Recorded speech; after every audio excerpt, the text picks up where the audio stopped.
ও মাই কাছে না হ্যালো আমি কি করতে শুন আমি তো আইসেন দেখ কারো বেড়াই না খারে তো না জিগাইলে খারাপ বলা আমি তো ভাষা আর শুন না তো সাহেব ডাক্তার নাম না দেখি আমি একটু আমি কি করি না আমি তো ভালো লোক আপনার ফাঁড়া দিবার আইছি এদিকে যাই না এদিকে আয় না। আমি বাবা মানে যা কি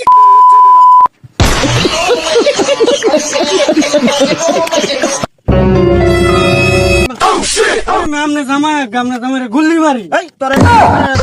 মাই দে এখনো বেটা না যাস গা বেড়া মারে খারাপ করে